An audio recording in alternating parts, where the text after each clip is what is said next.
नमस्कार. Vision voice and act निर्मित चला वाचूया या उपक्रमाअंतर्गत अभिवाचन अष्टक यामध्ये मी दीप्ती तुमचं मनापासून स्वागत करते. गेली 6 वर्ष हा उपक्रम अत्यंत सातत्यानं आदर्शवत असा चालू आहे. अभिनय क्षेत्रातले अनेक मान्यवर कलाकार, साहित्य क्षेत्रातले अनेक लेखक या सगळ्यांनी इथं उपस्थिती नोंदवली आहे. पुस्तकांच्या प्रेमापोटी निर्माण झालेल्या ह्या उपक्रमाची व्याप्ती आता दिवसेंदिवस वाढत चालली आहे. पुस्तकांच्या वेडाला वलय देणारा हा उपक्रम म्हणजे चला वाचूया. आज अभिवाचन अष्टकमध्ये चला वाचूयाचं 57वं पुष्प गुंफण्याची संधी व्हिजन आणि श्रीनिवास नार्वेकर यांनी मला दिली. त्याबद्दल त्यांचे मनापासून आभार वाचनाच्या सुरुवातीलाच मानते. आज मी वाचणार आहे डॉक्टर गणेश देवी यांच्या त्रिज्या या पुस्तकातला भाषा हा भाग.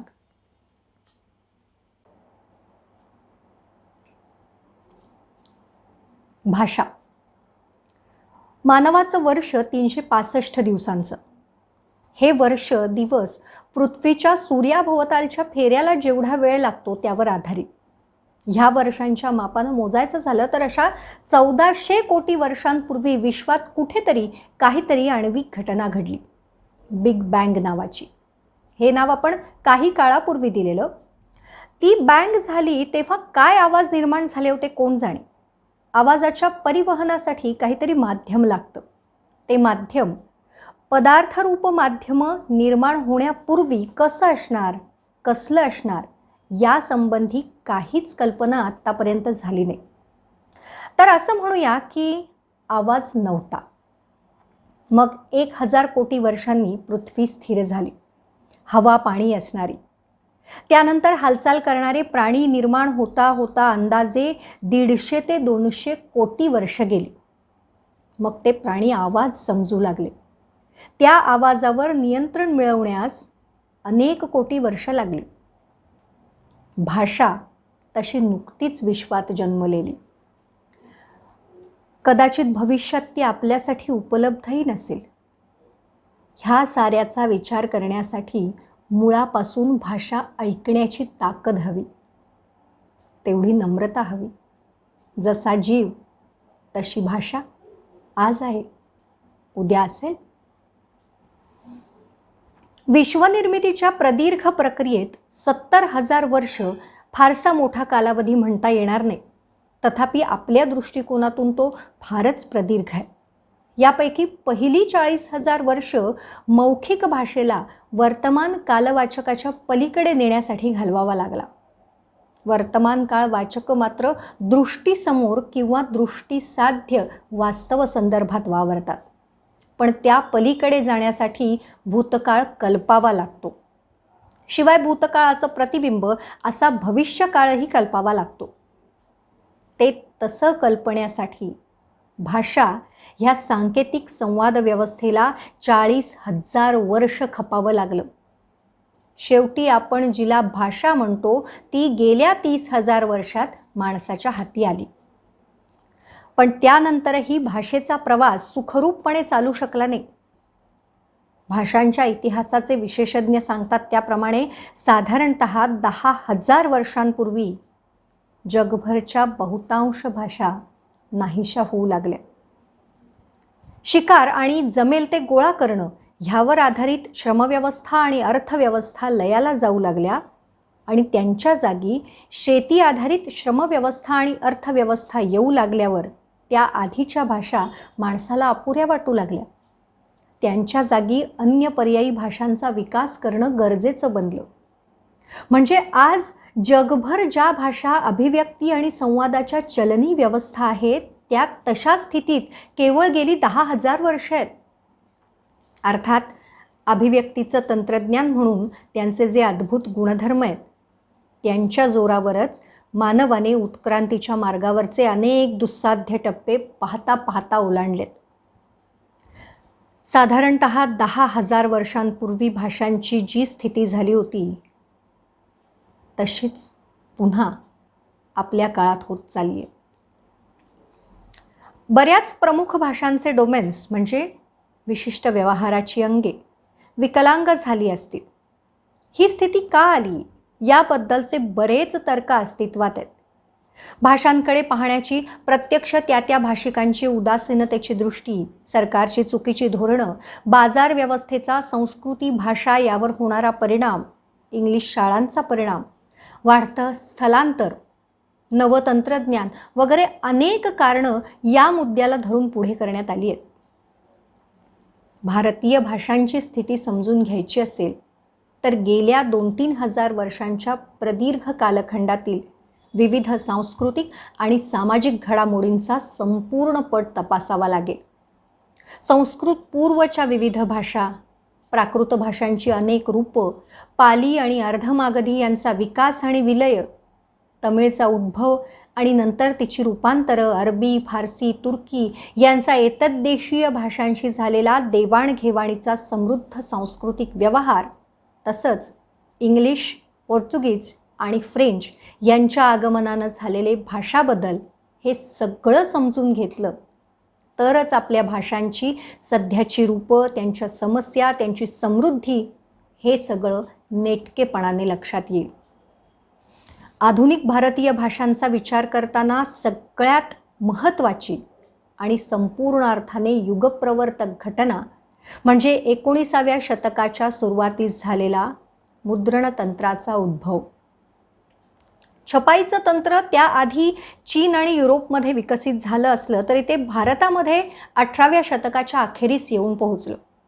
सुरुवातीला केवळ 2-3 भाषात मुद्रण होऊ लागली आणि 19व्या शतकाच्या अखेरपर्यंत हिंदी, बांगला, तमिळ, उर्दू, कन्नड, मल्याळम, पंजाबी, गुजराती आणि आपली मायबोली मराठी ह्या भाषात मुद्रित साहित्य निर्माण होऊ लागलं.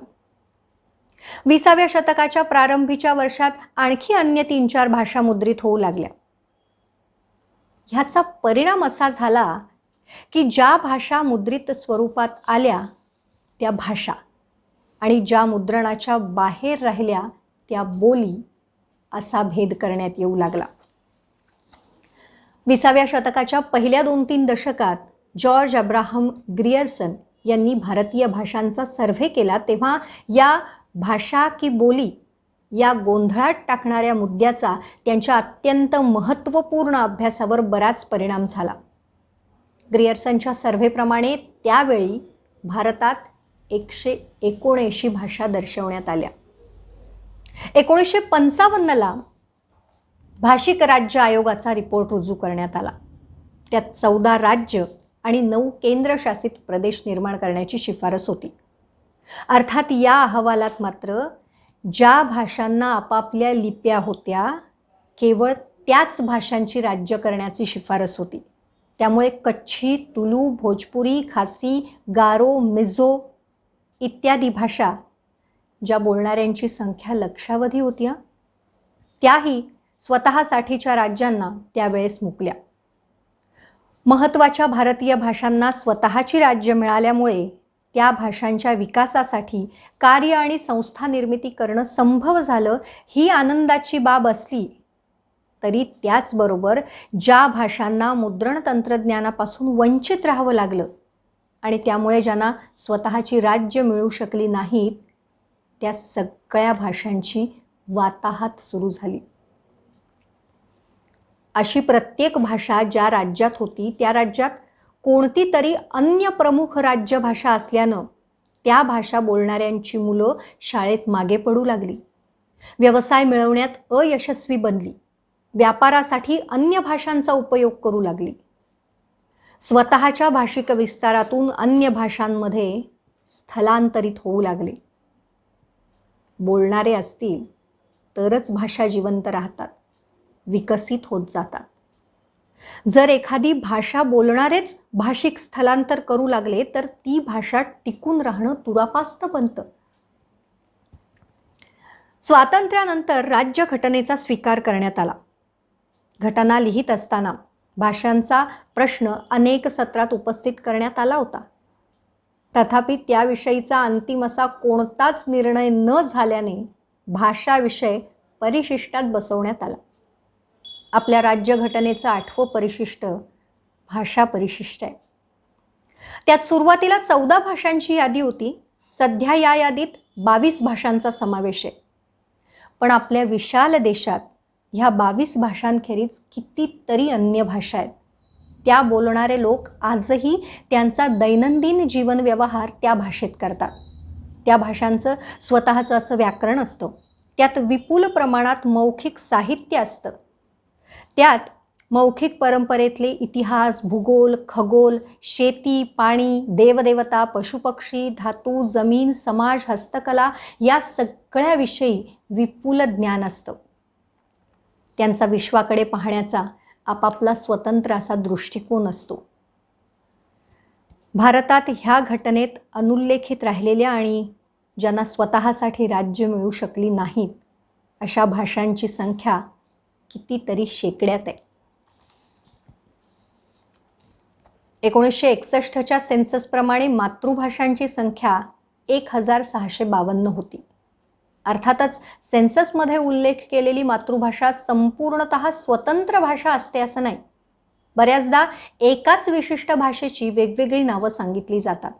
त्यामुळे 1652 मातृभाषा सेन्ससमध्ये दर्शवल्या गेल्या असल्या तरी प्रत्यक्ष भाषांची संख्या साधारणतः 1100 होती, हे ध्यानात घेणं जरुरीचं आहे. आपल्या देशात जवळजवळ मृतप्राय अवस्थेत असलेल्या अशा 300 भाषा आहेत. सिक्कीमची माझी भाषा आज केवळ 4 व्यक्ती बोलू शकतात. 19व्या शतकात ही नोंदपात्र भाषा होती. ह्या 300 भाषांना जिवंत ठेवणं जवळजवळ अशक्य आहे. हां, पण अन्य 500 भाषा अशा आहेत की ज्यांना प्रयत्नपूर्वक जतन करून ठेवता येईल. अन्य भाषांची ज्यांना फारशी माहिती नसते अशा व्यक्ती बऱ्याच वेळा कशासाठी इतक्या भाषा जिवंत ठेवायच्या असा थोडासा भोळा प्रश्न उपस्थित करतात. या प्रश्नाची अनेक उत्तरं आहेत, पण सगळ्यात महत्त्वाचं हे आहे की प्रत्येक भाषेत जवळजवळ 65,000 ते 70,000 वर्षांची, म्हणजे माणूस जेव्हा बोलता झाला तेव्हापासूनची स्मृती परंपरा असते. त्या स्मृती परंपरेमधून येणाऱ्या काळातील स्मृतीत, यंत्र आधारित स्मृतीत टेक्नॉलॉजीसाठीची अनन्य साधन सामग्री भरून राहिली आहे. भाषा आपल्यावरचा बोझ नसून भविष्यातली सर्वात महत्त्वाची उपलब्धी आहे. भाषा टिकवायच्या असतील तर सरकारवर जबाबदारी टाकून चालणार नाही. सरकारं भाषा निर्माणही करू शकत नाहीत आणि नाहीशाही करू शकत नाही. भाषांना स्वतःचं सार्वभौमत्व असतं, ते त्या भाषा समुदायाच्या आधिपत्याखाली बाळसं धरतं किंवा ढासळतं. विविध बोली भाषेचा अंतरंग असतात. ते अंतरंग, ती भाषीयेची नगरी सांभाळण्यासाठी संपूर्ण जबाबदारी लोकांवरच असते. ती पुरी पाडण्यासाठी आपल्यातल्या सगळ्यांनाच काम करावं लागेल. सगळ्यात महत्त्वाचं म्हणजे आपण जिथे राहतो आहोत अशा प्रत्येक गावात, शहरात असणारी व्यापक बहुभाषिकता आपल्या शहराचं बिरुद आहे, सौंदर्य आहे, हे स्वीकारणं. कोणतीही भाषा, थेट इंग्रजीसुद्धा आपली शत्रू नाही आणि प्रत्येक भाषा आपल्या पूर्वजांच्या हजारो वर्षांच्या परिश्रमानं निर्माण झालेली आणि आपल्यापर्यंत पोहोचलेली दौलत आहे, हे भान पाळणं हेही तितकंच महत्त्वाचं. शिवाय आपल्या माय मराठीत दुरितांचे तिमिर जावो खऱ्या अर्थानं म्हणायचं असेल तर महाराष्ट्रातील अन्य भाषिकांच्या मागासलेपणाच्या पाठीमागे त्यांच्या भाषांकडे आपल्याकडून झालेलं दुर्लक्ष असू शकेल, हेही विचारात घेणं आवश्यक आहे. मनुष्याच्या प्रारंभीच्या सुमारे 2 लाख वर्षात पूर्वज हावभावाच्या सहाय्याने संवाद आणि अभिव्यक्ती दर्शवायचे. आजही बोलताना आपण हातवारे करतो, चेहऱ्यावर भाव व्यक्त करतो, अन्य व्यक्तीला होकार किंवा नकार देण्यासाठी मान हलवतो. ह्या साऱ्या सांकेतिक निर्मितीचं श्रेय आपल्या 4-5 लाख वर्षांपूर्वीच्या पूर्वजांना द्यायला हवं.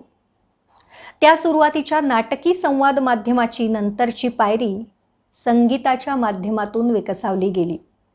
हुंकार भरणं, आरोळ्या ठोकणं, उसासे टाकणं, छोटे मोठे स्वर पुनरावर्तित करून भावना आणि अर्थ व्यक्त करणं, हा प्रकार जवळपास 2-2.5 लाख वर्ष चालत राहिला. त्यातूनच स्वर हे अभिव्यक्तीचं समर्पक माध्यम बनू शकतं, हा विश्वास त्या पूर्वजांना आला. आपल्यासारख्या बोलक्या भाषेच्या निर्मितीच्या संदर्भात भाषाशास्त्र आणि अन्य मानव्यशास्त्र यांनी आपल्या आधीचा 70,000 वर्षांचा कालावधी स्वीकारलेला आहे. जेव्हा माणसाची स्मृती अनेकानेक अनुभवांनी गुंतागुंतीची बनू लागली, तेव्हा इतिहासाच्या सुरुवातीच्या टप्प्यात स्मृती एकत्र करण्याचे काही सामूहिक प्रयोग सुरू झाले. शाळा, विद्यापीठं, म्युझियम्स ही त्यांची अलीकडच्या काळातली प्रगत रूपं. अशा संस्था निर्माण झाल्यावर स्मृती जोपासण्याचे सामूहिक प्रयोग जास्त प्रभावशाली आणि व्यक्तीच्या तुलनेत जास्त महत्त्वाचे बनत गेले. गेल्या काही दशकात स्मृती संग्रह करण्याचं काम माणसानं कृत्रिमरित्या बनवलेल्या सिलिकॉन चिपकडे सोपवलं गेलंय. साहजिकच शाळा, विद्यापीठं, म्युझियम्स, वाचनालयं ह्यांची जागा ही सिलिकॉन चिप झपाट्यानं पादाक्रांत करत चालली आहे. गेल्या 2 दशकात मेंदू विज्ञानाच्या अंगानं जे संशोधन झालं, त्यातही मानवी मेंदूत भाषेचं आकलन ज्या डाव्या भागात होतं, ते आता थेट भाषाखेरीजच्या सांकेतिक आकृत्यांद्वारा मेंदूच्या समोरच्या हिश्श्यात प्रीफ्रंटल लोबमध्ये होत राहण्याची शक्यता अटल मानली गेली आहे. थोडक्यात, भविष्यातील मनुष्य शब्दबद्ध आणि आवाजावर आधारित भाषेपेक्षा आकृतीबद्ध अन्य सांकेतिक प्रतीक व्यवस्थेवर अवलंबित राहणं पसंत करेल, ही शक्यता वाढत चालली आहे.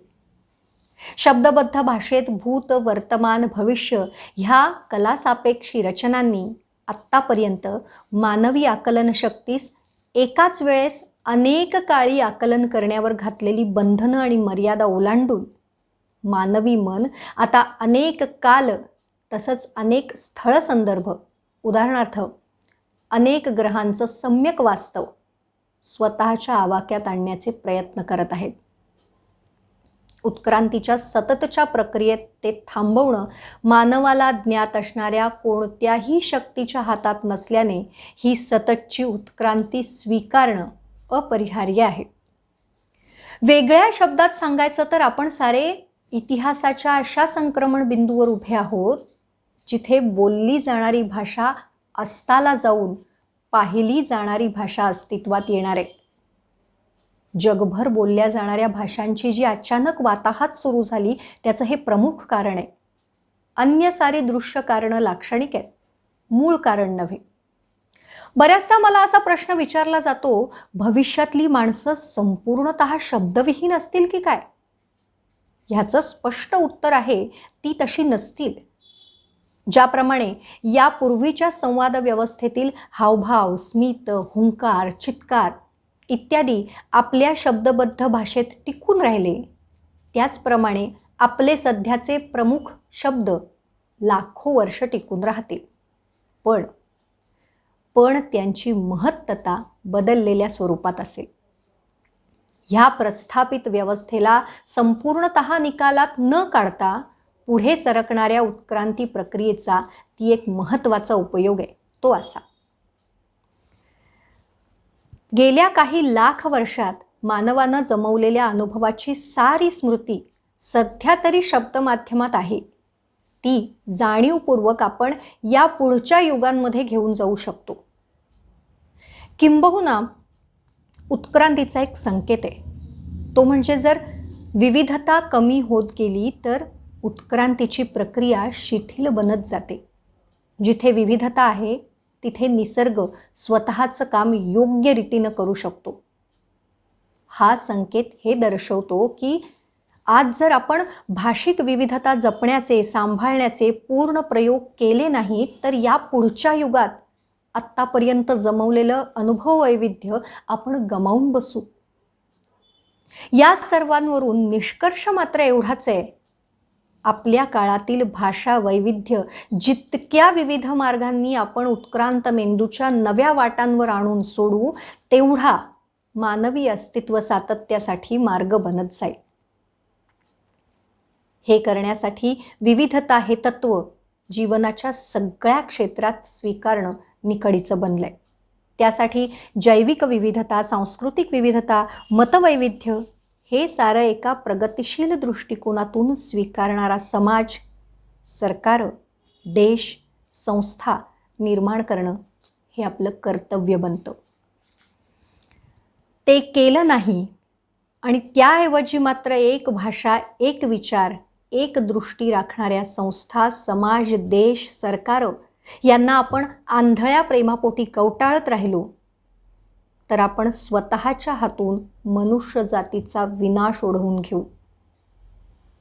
आजच्या भाषा विविधतेचे दूरगामी परिणाम काय आहेत हे संपूर्णपणे ओळखूनच आपल्याला पुढचं पाऊल उचलणं जरुरीचं आहे. गेल्या 2 दशकात काही गणिती प्रारूपांचा वापर करत अभ्यासकांना एखादी भाषा किती काळ टिकू शकेल याचा अंदाज बांधणं शक्य झालंय. आपल्या भाषिक वारसाचा फार मोठा हिस्सा माणूस वेगानं गमावत चाललाय हे या अंदाजामधून लक्षात येतं. हे नेमकं कधी घडेल हे अंदाज ते सांगू शकत नाहीत, पण त्यांची या मुद्द्यांवर सहमती आहे की जवळपास 2/3 किंवा आज अस्तित्वात असलेल्या बऱ्याच भाषा संकटात आहेत. दुसरीकडे भाषिक जागतिकीकरणाच्या पुरस्कर्त्यांना संपूर्ण जगभरात मिळून अगदी मोजक्याच भाषा असणं सोयीचं वाटतं. त्यामुळे देशादेशांमधला संवाद सोपा होईल असं त्यांना वाटतं. अर्थात भाषिक वारसा नष्ट होण्यामुळे मानवी संस्कृती, बौद्धिक संपदा यांच्या जागतिक ठेव्याचं जे नुकसान होणार आहे त्याचा परिणाम ज्या देशांमध्ये किंवा समाजात एकच भाषा अस्तित्वात आहे, ज्यांचं रोजचं जगणं त्यांच्या स्वतःच्या भाषेवर अवलंबून नाही, ज्यांची ज्ञान व्यवस्था त्यांच्या स्वतःच्याच भाषेत आहे, त्यांच्यावरही अप्रत्यक्षरित्या होणारच आहे. पण एखादी भाषा नष्ट होण्याचा ताण काय असतो हे त्यांना ताबडतोबीने मात्र जाणवणार नाही. भाषा ही एक अशी महत्त्वाची गोष्ट आहे जिच्यामुळे माणूस निसर्गापासून, इतर प्राण्यांपासून अधिक प्रगत ठरलाय. सांस्कृतिक भांडवलामधला भाषा हा महत्त्वाचा घटक आहे. या महत्त्वपूर्ण भांडवलाच्या निर्मितीची प्रक्रिया गेली 5 लाख वर्ष सातत्यानं सुरू आहे. आता मात्र आपण हे भांडवल गमावण्याच्या टप्प्यावर येऊन पोचलो आहोत. भाषातज्ञांच्या अंदाजानुसार अस्तित्वात असलेल्या जवळजवळ 6,000 भाषांपैकी 22व्या शतकापर्यंत 2,000 भाषा देखील टिकणार नाहीत. या भाषांचं नीट सर्वेक्षण केलं नाही तर आज खरोखर किती भाषा अस्तित्वात आहे हे सांगणं कठीण आहे. या अस्तित्वात असलेल्या भाषांपैकी कोणत्या आणि किती भाषा टिकतील हे सांगणं तर अधिकच कठीण आहे. अनेक भाषांच्या इतिहासात आश्चर्यकारक आणि कधीकधी अत्यंत अनपेक्षित वळणं आली आहेत. इतिहासात असंही पाहायला मिळतं की राजाश्रय असलेल्या काही भाषा नष्ट झाल्या आणि त्यांच्यामधून सत्तेच्या परिघावरच्या भाषांच्या प्रभावातून एखादी नवीन भाषा उदयाला आली. अशी काही आश्चर्यजनक उदाहरणं अस्तित्वात आहेत आणि भविष्यात अशी आणखी उदाहरणं पाहायला मिळणं अशक्य नाही. तथापि Nigeria, Mexico, Papua New Guinea, Indonesia आणि भारतामधले लोक त्यांच्या भाषांमध्ये शब्दांचा साठा वेगानं कमी होत असल्याचं अनुभवत आहेत. स्थानिक भाषिकांची गुंतागुंतीच्या संकल्पना त्यांच्याच भाषेतून व्यक्त करण्याची क्षमता दिवसेंदिवस कमी होत चालली आहे आणि बहुतेक भाषांमध्ये शब्दांचे वेगवेगळे अर्थ व्यक्त करण्याची क्षमता वेगानं कमी होते. साधारणपणे 7 ते 8 हजार वर्षांपूर्वी अगदी अशीच्या अशी नाही पण याच प्रकारची परिस्थिती उद्भवली होती असं इतिहासकारांचं म्हणणं आहे. माणसाला जमिनीत बिया रुजून रोप उगवतं या निसर्गातल्या किमयेचा शोध लागला तो हा काळ. त्यानंतर शिकारीच्या अवस्थेतून मानवी संस्कृती शेतीच्या प्राथमिक अवस्थेकडे वळली. म्हणजेच शिकार ते शेती असं माणसाच्या उत्पादन व्यवस्थेत जे स्थित्यंतर झालं त्याचा मानवी भाषिक वैविध्यावर परिणाम झाला असं मानलं जातं. त्यामुळेच जगातल्या पूर्व, पश्चिम, उत्तर, दक्षिण या चारही टोकांवर सध्याच्या आर्थिक बदलांचा जो मूलभूत परिणाम झालाय त्याचा भाषिक व्यवस्थेवरही परिणाम होतोय आणि नैसर्गिक भाषा संघर्षाच्या टप्प्यातून जात आहेत असं मानायलाही जागा आहे. अर्थात यावेळच्या संघर्षाला एक वेगळी झालर आहे, ती म्हणजे मानवी जीवनावर निसर्गापेक्षा तंत्रज्ञानाचा जास्त प्रभाव आहे. तंत्रज्ञान मानवी जीवनातल्या भाषा व्यवहारावर मोठ्या प्रमाणावर अवलंबून आहे. माणसाचा मेंदू आणि त्याची मानसिकता यांची हुबेहूब नक्कल असणाऱ्या मशीनचा वापरही आता सुरू झालाय. वेगवेगळ्या मानवी समूहांना जोडणारं भाषा आधारित तंत्रज्ञान आता जगामध्ये वापरलं जात आहे. त्यामुळे सध्या संपूर्ण मानवी विश्वाची पुनर्बांधणी होतीये. अशा परिस्थितीची सामाजिक सूत्र किंवा तत्वज्ञानाच्या संकल्पनांच्या पातळीवर मांडणी करता येईल, पण प्रत्यक्षात मात्र अनेक समाजांवर याचा परिणाम होतोय. त्यात अशा समूहांचा समावेश आहे जे विकासाच्या मार्गावर सगळ्यात शेवटच्या टोकाला आहेत, त्यांचा आवाजही ऐकला जाऊ शकत नाही, ऐकूही येत नाही. यांची स्वतःची भाषा असते, पण त्या भाषेचं स्वतःचं व्याकरण मांडलं गेलेलं नाही. त्यामुळे असं गृहीत धरलं जातं ती विकासाच्या प्रक्रियेत अडथळा आहे आणि ती मागासलेपणाचं लक्षण समजली जाते. या भाषांमध्ये असलेलं ज्ञानाचं संचित हे अज्ञान म्हणून टाकाऊ ठरवलं जाते. भाषाशास्त्र आणि मानववंशशास्त्र जवळजवळ सुमारे 150 वर्ष एकमेकांच्या आधारावर चालत आली. त्यामुळे पोटभाषा आणि नृवंशशास्त्र, ज्यांना असंस्कृत मानते असे समाज, यांची एक चुकीची सांगड घालण्यात आली. ती बाजूला ठेवून जर भाषा हा एक ध्वनी प्रकार आणि इंद्रिय नियंत्रणाद्वारे विश्वातील सतत पसरल्या जाणाऱ्या अनुभवाचं ग्रहण करण्याचा मार्ग आहे असं मानलं, तर पोटभाषा ही मान्य भाषेसाठी त्या ग्रहण शक्तीची आघाडीची हस्तक आहे असं मानणं शक्य होईल. या आघाडीवर नवनवे अनुभव, नव्या संवेदना आणि त्याचबरोबर अत्यंत प्राचीनतम स्मृती एकत्र आणण्याची सततची शिकस्त होत असते आणि त्यात पोटभाषा स्वतःचं सर्वस्व पणाला लावून प्रमुख भाषेला आणि मान्य भाषेला अर्थसंवेदनांचं नवं बळ प्राप्त करून देत असतात. जर पोटभाषाच नसतील तर एखादी मान्य भाषा केवळ अर्थविहीन आणि पुन्हा पुन्हा वापरून थकून गेलेले शब्द या स्वरूपात शिल्लक राहतील. कदाचित व्याकरणाच्या आत्यंतिक शिस्तीमुळे ती भाषा गणितासारखी संकल्पनात्मक प्रगल्भता कमावू शकेल, पण त्यातील शब्दचिन्ह बिना चेहऱ्याची बनतील. प्रत्येक भाषेला स्वतःचा चेहरा असणं जरुरीचं भासतं. ती भाषा वापरणाऱ्या व्यक्तींना त्या त्या भाषिक चेहऱ्याचा आणि प्रकृतीचा अभिमान वाटत राहतो. ती भाषा दुसऱ्या अगदी जवळच्याही भाषेत विलीन होण्यास नामंजूर असते. या सगळ्याचं कारण मानवी भाषा व्यवहारातील पोटभाषेची प्राथमिकता हे आहे. वास्तविक मनुष्य वंशातील प्रत्येक व्यक्ती आपापल्या परीनं विश्वाच्या अनुभवाच्या कडा आणि कंगोरे शोधून पाहून त्यातलं सत्व आणि सत्य सांकेतिक स्वरूपात ध्वनिबद्ध आणि जमलंच तर लिपिबद्ध करण्याच्या प्रयत्नात आहे. हा प्रयत्न शतकानुशतकं चालत राहिल्यास भविष्य काळातील कोण्या एका दिवशी विश्वातील प्रत्येक व्यक्तीचा इतर व्यक्तींशी आणि मनुष्य प्राण्यांचा इतर प्राण्यांशी अर्थपूर्ण संवाद होऊ शकेल. ही प्रक्रिया थांबवणं म्हणजे उत्क्रांतीची नाकेबंदी करण्यासारखं आहे. अशी नाकेबंदी जेव्हा जेव्हा करण्यात येते तेव्हा तेव्हा विशिष्ट चेहऱ्या मोहऱ्याची पोटभाषा घेऊन अनुभव विश्व ढुंडाळण्याची मानवी इच्छा अनेक छुप्या मार्गांनी उफाळून येत राहते. संस्कृतच्या दडपणाखाली प्राकृताचा जो प्रचंड विस्फोट झाला तो, किंवा इंग्रजीच्या दडपणाखाली वेगवेगळ्या मानवी, यांत्रिक आणि सांकेतिक पोटभाषांचं आंदोलन सुरू झालं, ते असेच प्रकार आहेत. कन्नड कादंबरीकार यू आर अनंतमूर्ती म्हणतात त्याप्रमाणे भारतीय भाषांचा मूळ स्रोत त्या भाषांच्या अंगणात आणि परसघरात आहे. पण ह्याही पलीकडे जाऊन असं स्वीकारलं पाहिजे की मान्य भाषांच्या अस्तित्वाची आणि प्रगतीची गुरुकिल्ली पोटभाषांच्या हाती आहे. भारतीय समाजात आजही अशा असंख्य पोटभाषा तग धरून आहेत आणि गेल्या 2.5-3 वर्षात अखंडितपणे भारतीय संस्कृतीचा प्रवाह वाहता ठेवण्याचं महान कार्य या भाषांनी केलंय.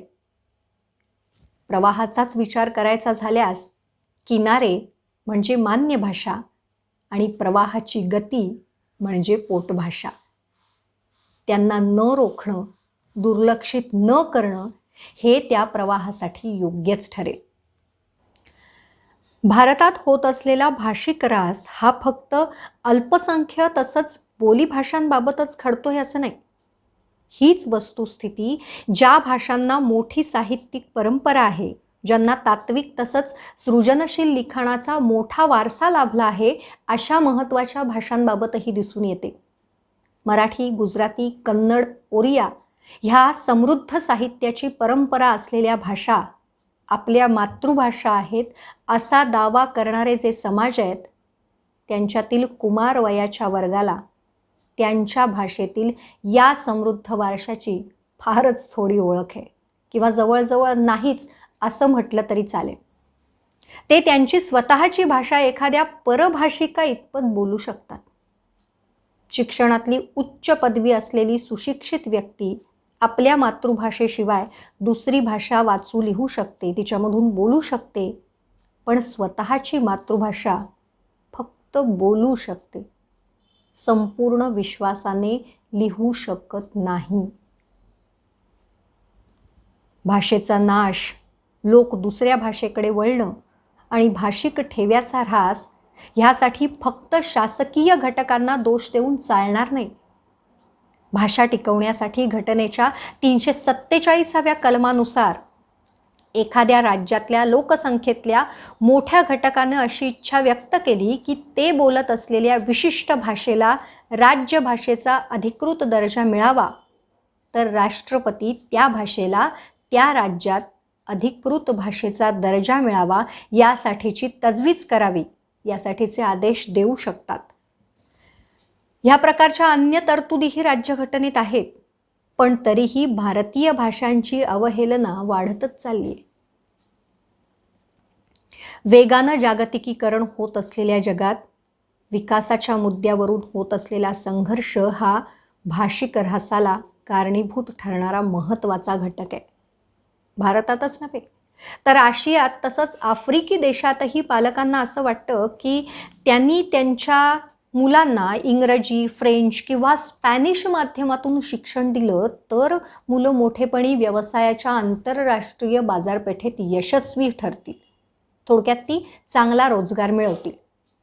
त्यांच्या या इच्छेमुळे त्या परिसरात यापूर्वी कधीही बोलल्या न गेलेल्या आंतरराष्ट्रीय भाषेतून शिक्षणाला सुरुवात होऊन त्यांच्या शिक्षण पद्धतीवर मोठा परिणाम झालाय. भारतात 19व्या शतकाच्या सुरुवातीला म्हणजेच सामाजिक सुधारणा मोठ्या प्रमाणावर सुरू होत्या त्या काळात एक मोठा वाद सुरू होता. बंगालमधल्या बुद्धिजीवी वर्गाचं म्हणणं होतं की इंग्रजी भाषेत शिक्षण दिलं जावं, तर एल्फिस्टन सारख्या इंग्लिश अधिकाऱ्याचं म्हणणं होतं की भारतातल्या शाळांमध्ये भारतीय भाषांमध्येच शिक्षण दिलं जाणं हेच योग्य ठरेल. 1835 मध्ये लॉर्ड मेकॉलेच्या मिनिट्स ऑफ एज्युकेशनमध्ये भारतात सगळं महत्त्वाचं शिक्षण हे इंग्रजी माध्यमातूनच दिलं जावं असं नमूद करण्यात आलं. हाच दृष्टिकोन नंतर वुड्स साहेबाच्या हुकूमनाम्यातून मांडला गेला, तेव्हा हा वाद संपुष्टात आला. अर्थात एक नोंदपात्र बाब म्हणजे तेव्हापासून आधुनिक भारतीय भाषामधलं साहित्य अधिकाधिक सृजनशील होत गेलं. परंतु त्यामागचं खरं कारण म्हणजे भारतीय भाषा मुद्रित होत राहिल्या आणि साहित्य म्हणजे मुद्रित स्वरूपात प्रकाशन हे समीकरण आपल्या मनात रुजलं. जेव्हा एखाद्या समाजालाच असं वाटायला लागतं की त्याला उदरनिर्वाहासाठी दुसऱ्या भाषेत शिक्षण घेणं गरजेचं आहे, तेव्हा तो समाज नवीन भाषिक परिस्थिती स्वीकारण्याचा निर्णय घेतो.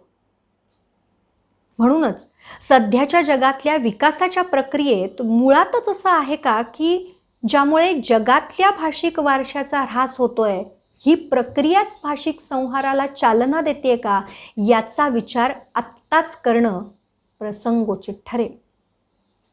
तसं असेल तर मानवी भाषांचं भवितव्य संकटात आहे हे मान्य करावं लागेल. सांस्कृतिक पातळीवर जे समाज आधीच अल्पसंख्य आहेत, स्थानिक तसंच राष्ट्रीय पातळीवर जे समाज दुर्बळ ठरले आहेत, ज्या समाजांचा आवाज आधीच क्षीण झालाय, ते भाषा संहाराला सगळ्यात आधी बळी पडणार हे उघड आहे. भारतात मुलांना प्राथमिक शिक्षण देणं पालकांना बंधनकारक आहे आणि मुलांचा तो हक्क आहे. सरकार पुरस्कृत शाळा या जवळपास विनामूल्य आणि सर्वात वंचितांनाही परवडण्याजोग्या आहेत. मुलांना शाळेत दुपारचं जेवण दिलं जातं, त्यामुळे भुकेमुळे ती वर्गाच्या बाहेर राहतील अशी परिस्थिती नाही. केंद्र तसंच राज्य सरकार हे शालेय शिक्षण देणं ही आपली मूलभूत जबाबदारी मानतात. बालमजुरी आपल्याकडे बेकायदेशीर मानली गेली आहे. अनेक राज्यांमध्ये स्त्रियांना उच्च शिक्षणही विनामूल्य दिलं जातं. अनुसूचित जाती तसंच अनुसूचित जमातींमधल्या तसंच इतर मागास वर्गातल्या मुलांसाठी शिक्षणामध्ये आरक्षण ठेवलंय. भारत सरकारने जवळजवळ 50 भारतीय भाषांमध्ये तसंच काही परकीय भाषांमध्ये प्राथमिक शिक्षणाची सुविधा उपलब्ध करून दिली आहे. प्रौढ शिक्षण तसंच अनौपचारिक शिक्षणालाही सतत प्रोत्साहन दिलंय. राज्यघटनेत ज्यांचा समावेश केला आहे त्या सगळ्या भाषांमध्ये शिक्षण मिळण्याची घटनेनंच हमी दिलेली आहे. सगळ्या प्रयत्नानंतरही अनेक अल्पसंख्य तसंच काही मुख्य भाषा आपल्या अस्तित्वाबद्दल, प्रगतीबद्दल इतक्या उदासीन का आहेत, हा विचार करायला लावणारा प्रश्न आहे. भाषा टिकवणं, तिचं जतन करणं हे काम पुरातन अवशेषांच्या जतनापेक्षा वेगळं असतं हे आधी लक्षात घेतलं पाहिजे. भाषा ही एक सामाजिक संकेत व्यवस्था आहे एवढीच व्याख्या गृहीत धरल्यास ती शब्दकोश तसंच व्याकरण या रूपात टिकवून ठेवता येऊ शकते. त्या सगळ्या लिखित गोष्टींच्या माध्यमातून भाषा प्रत्यक्ष समाज जीवनातून अलिप्त करून ती टिकवून ठेवता येऊ शकते. पण मानवी जाणीवांच्या पासून भाषेला वेगळं काढता येत नाही. त्यामुळे विशिष्ट भाषेचं जतन करणं म्हणजेच ती भाषा बोलणाऱ्या समाजाचं जतन करणं होय. संबंधित समाजाच्या जाणीवा आणि त्या व्यक्त करण्यासाठी ती व्यक्ती वापरते ती भाषा यांचा जागतिक अर्थव्यवहाराशी संबंध असतो. भाषेचं जतन करण्यामध्ये हा जागतिक परिप्रेक्ष्य ध्यानात घेणं महत्त्वाचं आहे. पृथ्वी आपल्या मालकीची आहे, पृथ्वीवरचे नैसर्गिक स्रोत केवळ आपल्यासाठी आहेत असं मानणारा विचार सध्या जगभर चलनात आहे. परंतु हा दृष्टिकोन न मांडणाऱ्या समाजाची भाषा विकासाच्या नावाखाली पृथ्वीवरचे नैसर्गिक स्रोत ओरबाडून घेणाऱ्यांसमोर टिकू शकत नाही. अशा परिस्थितीत या समाजापुढे 2च पर्याय असतात. एक म्हणजे त्याने नैसर्गिक स्रोतांचं शोषण करत त्यांचा निव्वळ व्यापार करणं हा माणसाचा हक्कच आहे असं मानणाऱ्यांना विरोध करणं, किंवा आपला जागतिक परिप्रेक्ष्य आणि तो देणारी भाषा या दोन्ही गोष्टी नाकाराव्या. जगभरात सगळीकडेच आदिवासी अल्पसंख्य समाजाच्या मुख्य प्रवाहापासून सांस्कृतिकदृष्ट्या बाजूला पडलेले समाज अशा सगळ्यांच्या भाषांची परिस्थिती धोक्याच्या पातळीवर आहे. त्यासाठी धोक्याची घंटा वाजवण्यासाठी एक क्षणाचाही उशीर होता कामा नये. या भाषा वाचवण्याची जबाबदारी थोड्याफार प्रमाणात का होईना राज्य यंत्रणा पार पाडेल अशी आशा करणं अवास्तव ठरेल. हे अवघड ऐतिहासिक जबाबदारीचं कार्य समाजाने, विद्यापीठांनी, ग्रंथालयांनी, भाषिक संस्थांनी, समाजाच्या हितचिंतकांनी, संघटनांनी, बिगर सरकारी संस्थांनी, विद्वानांनी, संशोधकांनी कार्यकर्त्यांनी पार पाडायचे.